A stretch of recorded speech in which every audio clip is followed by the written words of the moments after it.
ख़्याल में खुशामदीद गुफ्तगू विद साजिद शेख जो अॼु जो एपिसोड तमामु स्पेशल थियण वारो आहे। छो जो अॼु आसारनि जो आलमी ॾींहुं आहे ऐं असांखे ॿुधाईंदे फ़ख़्रु महसूसु थिए थो त असांजे होम टाउन में मौजूदु Makli necropolis UNESCO international world heritage site declare थियल आहे। सो इन ते मकली जे बाबति मज़ीद मालूमात वठण लाइ ऐं सियाहनि जे लाइ कहिड़ियूं कहिड़ियूं फैसिलिटीज़ आहिनि, इन लाइ गुफ्तगू करण लाइ अॼु असां सां गॾु मौजूदु आहे क्यूरेटर ऐं मकली साइट इंचार्ज सैयद कयूर अब्बास हैदर शाह। साईं वॾी महिरबानी, तव्हां अॼु असांखे वक़्तु ॾिनो आहे। पहिरियों तव्हांखे मुबारकबाद हुजे, अॼु आसारनि जो आलमी ॾींहुं आहे ऐं पाण अॼु उन साइट ते मौजूदु आहियूं जेको वर्ल्ड हेरिटेज साइट में डिक्लेयर आहे। कीअं आहियो, तबियत कीअं आहे? अल्हम्दुलिल्लाह, थैंक यू साजिद, तव्हां आयो असांखां असांजो हाल अहिवाल पुछियो। इंटरनेशनल आर्कियोलॉजिकल डे आसारनि जे आलमी ॾींहं ते समूरी सिंध समेत छटे सभिनी माण्हुनि खे तव्हांखे मुबारक हुजे। ख़ैर मुबारक। साईं शुरूआति कंदासीं पंहिंजो वर्ल्ड हेरिटेज साइट मकली जेको आहे यूनेस्को जी इंटरनेशनल साइट आहे। पहिरीं त असांखे इहो ॿुधाइजो त इहो साइट कॾहिं डिक्लेयर थी ऐं कहिड़नि सबबनि आहिनि या उहे बुनियाद आहिनि जिन ते इहा वर्ल्ड हेरिटेज साइट डिक्लेयर थी आहे। साजिद, असल में असां वटि हिते 1981 में हीअ साइट जेका आहे उहा इंटरनेशनल वर्ल्ड हेरिटेज मॉन्यूमेंट में यूनेस्को जी लिस्ट में शामिल थी हुई। या उहा ई लिस्ट इंटरनेशनल जंहिंमें अहराम में मिस्र, जंहिंमें पंहिंजो ताजमहल शामिल आहे, जंहिंमें एफिल टावर शामिल आहे, उन में मकलीअ जे आसारनि जो नालो बि अचे थो, मोहनजोदड़ो जो बि आसारनि जो नालो। त अचे असांजा 2 साइटूं सिंध जूं इंटरनेशनल वर्ल्ड हेरिटेज में शामिल आहिनि, जॾहिं त पाकिस्तान जूं 6 आहिनि उन में। बाक़ी जेको आहे तख्तबाई आहे, शाही किलो आहे, रोहतास फोर्ट आहे, टेक्सिला जा म्यूज़ियम 4 उहे, हिकिड़ो मोहनजोदड़ो ऐं हिकिड़ी मकलीअ जा ही आसार असांजा जेके इंटरनेशनल वर्ल्ड हेरिटेज में 1981 में ई शामिलु कया विया हुआ। सवाल इहो पैदा थो थिए छो कया विया हुआ, हिननि जी कहिड़ी वजह हुई। आसार त पाण तमामु घणा आहिनि सिंध में, कोट आहिनि, किला आहिनि, ॿियूं बि रियून साइट आहिनि। उन वजह इहा आहे जो जेको हिन जी यूनिवर्सल आउटस्टैंडिंग वैल्यू आहे उहा तमामु घणी हाई आहे। जंहिं बि मक़बरनि खे असां चौकुंडी खां वठी मुख़्तलिफ़ जायुनि ते वेंदासीं, ॾिसंदासीं त उते तव्हांखे जेको आहे राजूणी या क़बाइली तव्हांखे घणी मक़बरा मिलंदा। बट हिते जंहिं महिल तव्हां ठटे जी ॻाल्हि कयो था त हीअ सिंध जी राजधानी बि रही आहे, तख़्तगाह बि रहियो आहे सिंध जो पुराणो, ऐं अहिड़ो वेड़ो न 400 सालनि ताईं हिनखे इहो शरफ़ हासिलु आहे। त 400 सालनि जा हक़ में वक़्तु गवर्नर, सिपे सालार जेके बि आहिनि उहे सभु हिते दफ़न आहिनि। मिर्ज़ा ईसा ख़ान तुर ख़ान जे मक़बरे जे बराबरि में हलूं पिया, जेको इंतिहाई पावरफुल गवर्नर हो, जोधपुरी राजस्थानी आर्ट वर्क, ऐं हिन पासे दीवान शुरफा ख़ान गोदड़ियो बि, हिन पासे तव्हां हलिया वञो जाम निज़ामुद्दीन खां वठी जाम तमाची खां वठी, त तव्हां हैरान थी वेंदो हिननि जी जेके आर्किटेक्चरल जेका हिन जी वैल्यू आहे, हिन जी जेको आर्किटेक्चरल स्ट्रक्चर आहे, ऐं उन खां पोइ हुन जी जेका तारीख़ी बैकग्राउंड, हिस्टोरिकल बैकग्राउंड आहे, उहो हिनखे बिल्कुलु हिन लाइक़ु बणाए थो त इहो हिन दुनिया जे अज़ीम आसारनि में शामिलु हुजे। साईं गुफ्तगू पंहिंजी हले पई त असांखे इहो ॿुधाइजो त मकली ॿियनि मागनि खां या ॿियनि साइट्स खां कीअं ख़ासि आहे, इन में छा वजह आहे जो ॿियनि चीज़ुनि में जेको आहे हिन में ऐं ॿियनि मागनि में कहिड़ो फ़र्क़ु आहे? हा, हिन जा जेके टॉम्स आहिनि या हिन जा मक़बरा जेके तव्हां ॾिसंदो हिन ते जेको आर्किटेक्चरल उकरियल शयूं आहिनि, कैलीग्राफी आहे, इहा तमामु घणी क़ीमती आहे। तव्हां हिन जी जेका स्ट्रक्चर वैल्यू ॾिसंदो न तव्हांखे वधीक हाई मिलंदी। उनखां अलावा जीअं तव्हां पहिरीं ॿुधाए चुको आहियां त ठठो जेको आहे राजधानी रही चुको आहे 400 साल सिंध जो, इन करे हाकिम वक़्तनि जा वॾे में वॾा क्लस्टर हिते आहिनि। ऐं हिकिड़ी ॿी ॻाल्हि इहा आहे जो समा, अरगून ऐं तुरखाननि खां पोइ मुग़ल क्लस्टर, यानी कि मुग़लनि जे दौर में जेको बरे सग़ीर में आर्किटेक्चरल फलियो फूलो ऐं ॿियो वधियो हो, उहो तव्हांखे ठटे में, मकलीअ में, शाहजहान जी मस्जिद में ॾिसण में मिलंदो। साईं इहो ई ॿियो असांखे ॿुधाइजो त मकली केतिरी एराज़ी ते फैलियल आहे ऐं हिते केतिरा मक़बरा या यादगार जेका आहिनि उहे केतिरा जेको पंहिंजे महफ़ूज़ हालत में मौजूदु आहिनि? सर, मकली जेको आहे उहो तक़रीबन 912 एकड़नि में फैलियल आहे। ऐं हीअ जेको साइट आहे हिन जे अंदरि माज़ी में तमामु वॾा शानदार मक़बरा रहिया आहिनि। असांखे हाणे आसारनि में उनजा इलाही वॾा मिलनि था, रियून्स जेके आहिनि उन जे खंडरात मिलनि था। हिन मां साबित थो थिए त माज़ी में घणे भाङे हिते मक़बरा हूंदा हुआ, पर हाणे जीअं त with the passage of time हिनखे उन तरीक़े सां संभाल न थी, 100 सालनि जूं ॻाल्हियूं आहिनि, त उन में इलाही सारा मिसमार थी विया। पोइ बि हिते 72 खां मथे प्लेटफॉर्म, उनखां अलावा आई थिंक माना मोर देन 30-40 जे क़रीब त जेके आहिनि उहे माना जेके आहिनि नंढा वॾा मक़बरा त मौजूदु आहिनि, जेके मतिलबु आहिनि। माज़ीअ में हिन जे किताबनि में लिखियल आहे, तारीख़ जे किताबनि में लिखियल आहे त हिते 5 लख खां वधीक जेके आहिनि उहे तुर्बतूं हुयूं, पर जेका असांजी काउंटिंग रही आहे उन में 27,000 खां वधीक जेके क़बरूं आहिनि उहे हिन जी इंटैक्ट हालत में जेके काउंटेबल कंडीशन में आहिनि। साईं असांखे ॿुधाइजो त मकली ते एवरेजन साल में केतिरा सियाह अचनि था ऐं मौक़क़ जेको आहे रिसर्च करणु अचनि था, उहो तव्हां वटि का फिगर्स आहे त केतिरा साल में अचनि था? जी, असां वटि हिते तक़रीबन लख खां मथे, मोर देन अराउंड जेको घटि वधि 1-1.5 लख जे क़रीब सियाह साल में अचनि था। सीज़न आहिनि, सियारे खां वठी इहो सीज़न आहे, हुन में वधीक था अचनि, गर्मियुनि में घटि था अचनि। अंग्रेज़ बि अचनि था, ॿाहिरि मुल्क जा बि सयाह आहिनि। साईं तव्हां ॿुधायो त लख प्लस जेको आहे सियाह अचनि था, रिसर्चर्स अचनि था, पोइ हुनजे लाइ फैसिलिटीज़ कहिड़ियूं आहिनि? कल्चर डिपार्टमेंट कहिड़ा उपाउ वरिता आहिनि इन सियाहनि जी फैसिलिटीज़ लाइ? सर इन जी फैसिलिटीज़ लाइ न, इन जी सिक्योरिटी लाइ जेको आहे डिस्ट्रिक्ट इंतिज़ामिया पारां गेट नंबर 1 ते पुलिस फैसिलिटेशन यूनिट आहे जेको उहो कमु करे थो। अंदरून बि इन जे कयूं था। उन खां अलावा वॉच एंड वार्ड स्टाफ असांजो हर मक़बरनि ते रखियल आहे, जेको मक़बरा बि संभालींदो ऐं सयाहनि खे गाइड बि कंदो आहे। 3 नंबर ते असां हिते शटल रखी आहे, इलेक्ट्रॉनिक व्हीकल आहे जेका गाइडेड टूर कराए थी।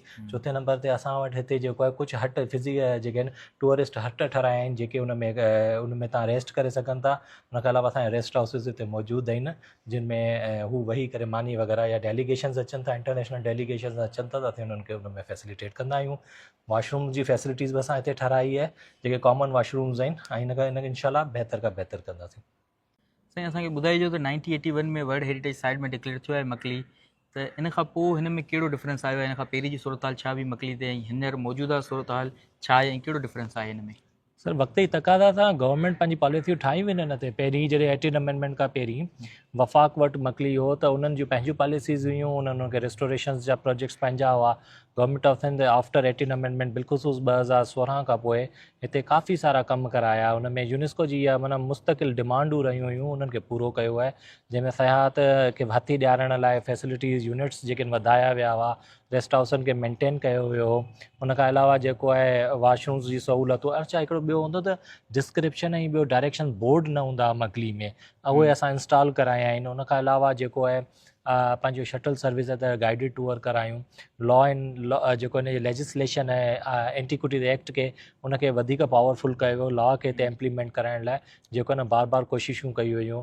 कम्यूनिटी खे गॾु वठी आणण लाइ कई मीटिंगूं कयूं हुयूं, जंहिंमें सर्किट हाउस ठठा में मीटिंगूं थियूं, मक़ामी जेको आहे चूंडियल नुमाइंदनि सां ऐं ॿियो उन्हनि सां। उन्हनि में मकलीअ जूं कमेटियूं ठाही वियल आहिनि, जंहिंमें मक़ामी माण्हू ऐं ॿियो सरकारी अमलदार सभु गॾिजी शामिल आहिनि। त इहे कुझु अहिड़ा बुनियादी जेके आहिनि क़दम हुआ जेके खयां ऐं जिन सां बहितरी आई। ऐं उन खां अलावा जेको आहे न मैनेजमेंट प्लान जेको आहे पहिरीं न हूंदो हो, उहो 5 सालनि जो मैनेजमेंट प्लान, कंज़र्वेशन प्लान वग़ैरह ठाहियो वियो। काफ़ी सारियूं मतिलबु एक्टिविटीज़ कयूं जेके रिसेंट पास्ट में थियूं, जेके क़ाबिल तारीफ़ आहिनि। साईं इहे त ॿुधाईंदा हलंदा त तव्हां ॿुधायो त वर्ल्ड इंटरनेशनल साइट आहे, लखे सियाह हिते घुमणु अचनि था। हिन में तव्हांखे हिन मार्ग ते चैलेंजिस कहिड़ा आहिनि, कहिड़ा मसइला दरपेश अचनि था अमूमन? सर असांखे जेको आहे एज सच मतिलबु सयाहनि खे फैसिलिटी करण लाइ जेको आहे न सभिनी खां पहिरीं शॉर्टेज ऑफ एम्प्लॉयमेंट आहे। असांखे जेको हींअर 18 खां 20 माण्हू असां वटि हिते कमु कनि पिया। पर तव्हांखे ख़बर आहे त मकली 912 एकड़नि में शामिलु आहे, साइट इलाही वॾी आहे, हर साइट ते 2-2 माण्हू कमु कनि, राउंड द क्लॉक कमु कनि, चोरियूं जीअं खां बचायूं उन्हनि शयुनि खे जेको आहे। ॿी उन खां अलावा जो आहे न हर वक़्तु हिते न सयाहनि जो ऐं मुख़्तलिफ़ VVIP जो रेजिस्टेंस हूंदो आहे, त गाॾी खणी वञण वारे खे गाॾियुनि ते असां 144 लाॻे कयो आहे गवर्नमेंट ऑफ सिंध, त उन्हनि खे असांखे रोकणो हूंदो आहे। तदफ़ीनुनि जा इशूज़ था थियनि, ऐं हेॾे वॾे हेरिटेज साइट ते अगरि नयूं तदफ़ीनूं थियनि थियूं ऐं उन में टाइल्स लॻनि थियूं ऐं उहे हिकिड़ियूं ओपरियूं थियूं लॻनि तुरबतूं नयूं, त उहो बि असां लाइ हिकिड़ो माना ड्रॉबैक आहे, उनखे असांखे कंट्रोल करिणो हूंदो आहे, इंक्रोचमेंट हूंदी आहे।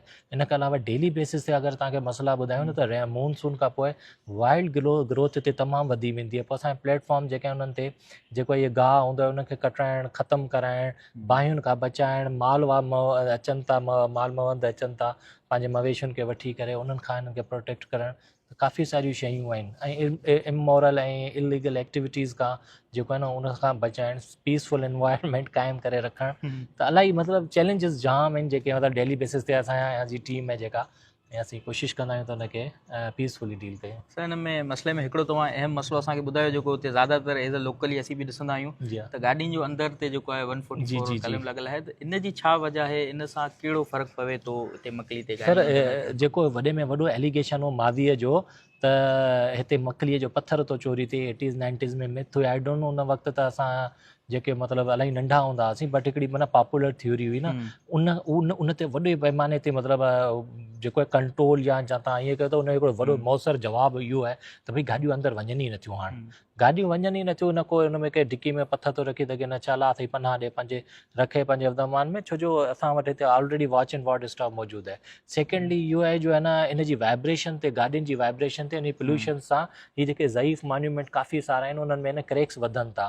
त हीअ यूनेस्को जी डिमांड हुई, यूनेस्को इंटरनेशनल जेको आहे उन जी डिमांड हुई त न तव्हां हिन में गाॾियुनि खे न आमद खे रोकियो ऐं तव्हां पंहिंजी को माना पोइ उन करे असां इलेक्ट्रॉनिक व्हीकल 2 शटल्स वग़ैरह 2017 खां रखियो ऐं अलाह जो शुक्र आहे पूरे सिंध में पहिरीं असां वटि इहे शटल्स जेके आहिनि इलेक्ट्रॉनिक व्हीकल्स हिते रखियूं मुंहिंजे दड़े ते हाणे उहे उते बि यूज़ कराइनि पिया मुख़्तलिफ़ सयाती मक़ामनि ते यूज़ थियनि पियूं बट इहो हिकिड़ो पॉज़िटिव जेस्चर हो। तमामु बहितरीनु तव्हां ॿुधायो त हिते प्रिजर्वेशन जो कमु बि हले पियो जी हा पर हिकिड़ी वॾी जेकी आहे चैलेंज हूंदो आहे त जेको हिन प्रिजर्वेशन जेकी थिए पई उन में छा तामीराती जेको कमु थिए पियो उन में जेका हिननि जा असुल तामीराती आहे जी उहो हा बहाली जेकी आहे जी उहा हा जारी आहे या इंटरनेशनल स्टैंडर्ड्स जेका आहिनि जी प्रिजर्वेशन जा उन्हनि ते छा फोकस आहे? सर हींअर असांजो आहे न हिकिड़ो मक़बरो हो असां हुनखे मॉडल करे आहे न हीअं कंप्लीट कयो अननोन टॉम हुयो हुनजी का ज़्यादा हिस्ट्री कंहिंखे ख़बर कोन हुई अननोन जे नाले सां उहो असांजे यूनेस्को जे आहे न अंडर द अम्ब्रेला ऐं फंड जे थ्रू थियो हुन में असां ट्रेनिंग बि कराई ऐं असांजी जेका ट्रेनिंग हुई जंहिंमें यूनेस्को जी शार्प आई हुई ऐं असांजी पूरी जेका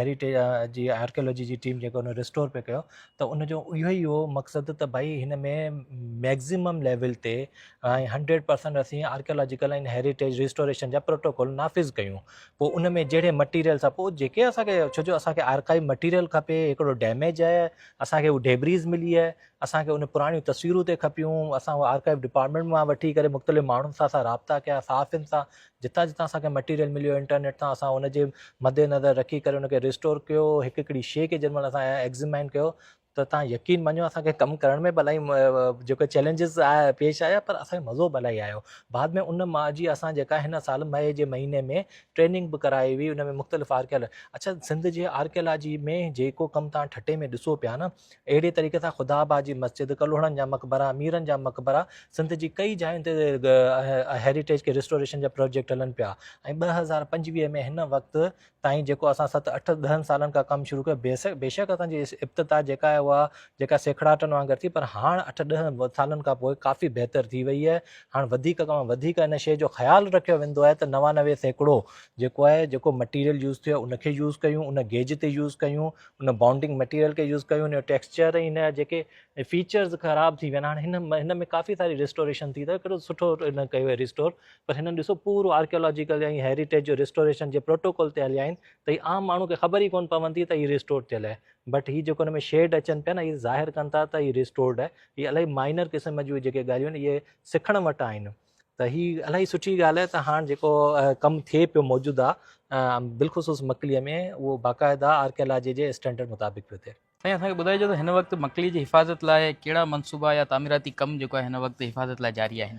सर मकली जी जे मक़बरनि खे बचाइण लाइ क़ब्रिस्तान खे बचाइण लाइ तमामु घणा प्रोजेक्ट हर साल ईंदा आहिनि तंहिंमें हीअ असां मिर्ज़ा दीवान शुरफ़ा ख़ान जो ही मॉन्यूमेंट ॾिसूं पिया ही 2021 या 22 में एंडोमेंट फंड वारनि कंप्लीट कयो असां सां गॾु हिते यास्मीन लारी हेरिटेज फाउंडेशन वारनि बि कमु कयो उहे बि इंटरनेशनल फंड्स वठी ईंदा ऐं ॿियो हुन मिर्ज़ा जान बाबा खे कयो सुल्तान इब्राहिम जे मक़बरनि खे उन्हनि डील कयो तमामु सुठो इन प्रिज़र्वेशन कयूं ही endowment fund trust for preservation of heritage वारनि बि असां सां गॾु कमु कनि पिया हुन में ही हुनखे government of Sindh archaeology department antiquities and archaeology department बि पंहिंजा फंड ॾियनि पिया त हिन ते हीअं जेको रीसेंट बरसातुनि में जेतिरा बि डैमेजिस थिया आहिनि उन्हनि खे असीं डील कयूं पिया असेसमेंट करे जेतिरा बि टॉम्स असांजा जेके आहिनि काफ़ी सारा जेके बहितरीनु कंडीशन में आहिनि बट उन रेन वाटर जे करे मुख़्तलिफ़ हुनखे सडनली डैमेज था थियनि उन्हनि खे बि कयूं पिया हींअर असांजो जेको आहे न पंहिंजो ईसा खान अवल जे क्लस्टर ते हिकिड़ी कैनोपी आहे उनखे असीं रिस्टोर कयूं पिया उनखां अलावा कई प्लेटफॉर्म आहिनि जेके असां मतिलबु हर साल 3-4 प्लेटफॉर्म उन्हनि खे बि कयूं पिया कुझु ग्रेव्स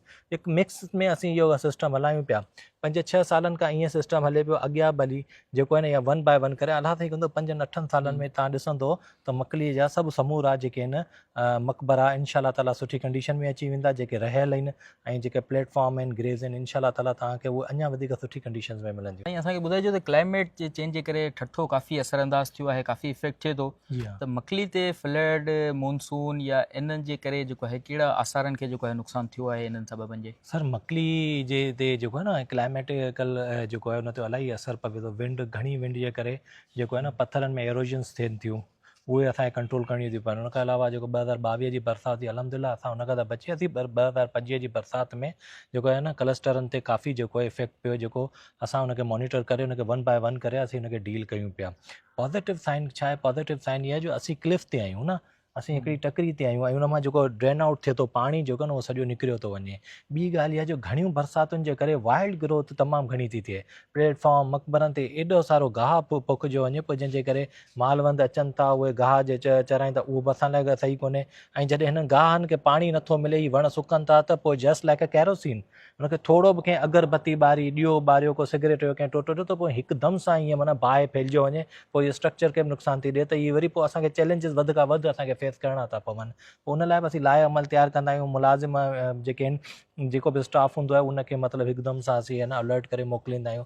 फायर एक्सटिंग्विशर्स जेके आहिनि उन्हनि खे बि ॾींदा आहियूं। त हीअ माना आहिनि, हीअ इलाही चैलेंजेबल शइ आहे छो जो घणियूं बरसातूं पॉज़िटिव साइन आहे, बट मतिलबु सडनली केॾीमहिल घणियूं बरसातियूं बि पवनि, केॾीमहिल ख़ुश्क साली पई थिए, त हू मतिलबु हिकिड़ो मिक्सचर जेको आहे न उहो बिल्कुलु हिकिड़ो नेगेटिव असरु ॾिए थो। असांखे ॿी चीज़ ॿुधाइजो त हिते वर्ल्ड इंटरनेशनल साइड आहे त कई यूनिवर्सिटियुनि जा स्टूडेंट्स जेका रिसर्च लाइ ईंदा हूंदा, त इहो असां ॿुधाइजो केतिरा स्टूडेंट्स जेका हिते रिसर्च करणु अचनि था ऐं कहिड़ियूं कहिड़ियूं उन्हनि खे जेको आहिनि चीज़ूं दरपेश आहिनि ऐं उन्हनि जे लाइ फैसिलिटीज़ तव्हां तरफ़ां कहिड़ियूं ॾिनियूं वञनि थियूं? इलाही सारी यूनिवर्सिटियुनि जा स्टूडेंट्स अचनि पिया। इवन हिकिड़ी तुर्की मां स्टूडेंट आहे, उहा मिर्ज़ा जान बाबा ते PhD पई करे। हिकिड़ी कैनेडा जी आहे, उहा जेका आहे सुल्तान कोस्ट ते पई करे, अॻूननि जे टाइम पीरियड ते। त हीअ काफ़ी सारी स्टूडेंट्स आहिनि जेके न कनि पिया, इंटरनेशनली ईंदा आहिनि पंहिंजा थीसिस ऐं उन ते पोइ असां सां राब्तो रखंदा आहिनि, ईमेल्स कंदा आहिनि। सेकेंडली जेके मक़ामी यूनिवर्सिटियूं आहिनि, पंहिंजो Hamdard university, NED university, Mehran university, Sindh university, उन समेत इवन लतीफ़ यूनिवर्सिटी या क़ाइद आज़म यूनिवर्सिटी हितां इस्लामाबाद ताईं बि ॿार माना जेके अचनि था उहे हिते पंहिंजे हिनखे ॾिसनि था, हिन जी तारीख़ खे। आर्किटेक्चरल स्टूडेंट्स अचनि था, तारीख़ जा शागिर्द अचनि था। त हिनखे मतिलबु यूनिवर्सिटियूं जेके तालीमी इदारा आहिनि, स्कूल आहिनि, मक़ामी ठटे जा स्कूल, इवन थर पार्कर जा स्कूल बि असां नोट कयो त उहे बि अचनि पिया इलाही। ऐं हू हिते ॿारनि खे वठी करे जेको आहे सिंध जा ही माॻ ठटे जा माॻ जेके ॾेखारीनि था, तारीख़ जे बारे में उन्हनि खे शऊर इल्मु ॾियनि था। सर वॾी महिरबानी, अॼु तव्हां असांखे मखली जी अहमियत जे बारे में ॿुधायो, हुन जी सियाहत जे बारे में ॿुधायो, हुन जी फैसिलिटीज़ जे बारे में ॿुधायो, आसारनि जे आलमी ॾींहं जे मौक़े ते। आख़िर में तव्हां खां हिते असीं पैगाम वठंदासीं त एज़ अ क्यूरेटर मखली सियाहत लाइ ऐं हिते जे लोकल्स लाइ कहिड़ो पैगाम ॾींदा तव्हां? असांजो पैगाम इहो आहे त तव्हां पंहिंजो ज़्यादा खां ज़्यादा जेको ठटे जो आवाम आहे उहो पंहिंजो इनपुट हिन में विझे ऐं उहो हिन जायुनि खे, हिननि माॻनि खे सुञाणे ऐं पंहिंजो हिन जी वैल्यू खे बि सम्झे ऐं असां सां गॾिजी कमु करे। असीं अकेला हिकु इदारो जेको आहे न हिनखे संभालण लाइ नाकाफ़ी आहियूं। जेसिताईं असांखे मक़ामी माण्हुनि जो सहकार न मिलंदो, ताउन न मिलंदो। फ़ाइदो थींदो सभिनीनि खे। हुनजो इहो आहे जो तव्हांजी मार्केटूं, तव्हांजूं बाज़ारूं आबाद थींदियूं, हिन सां जेतिरा घणा सयाह हिते ईंदा। इहे ॻाल्हियूं सभु सम्झण जूं आहिनि। पहिरीं हिन खां हिन लाइ ज़रूरी आहे त पहिरीं मक़ामी माण्हुनि खे हिन ॻाल्हि जो शऊर हुजे त हेॾा क़दीम, हेॾा अज़ीम आसार पंहिंजे शहर में आहिनि, त पोइ हुनखे संभालिजे, गॾिजी सघिजे। ठीकु आहे, वॾी महिरबानी साईं। ऐं तव्हां गुफ़्तगू ॿुधी। अॼु आसारनि जे आलमी ॾींहं ते असां मखली जे माॻ ते मौजूदु हुआसीं, जिते असां सां गॾु क्यूरेटर मखली सैयद गहीर अब्बास शाह मखली जी फैसिलिटीज़ ऐं हुन जी अहमियत बाबति ॿुधायो। इंशाअल्लाह जल्द के नए एपिसोड में तव्हांजी ख़िदमत में हाज़िर थींदासीं। जेसिताईं ॾींदा इजाज़त, तव्हांजो पंहिंजो साजिद शेख।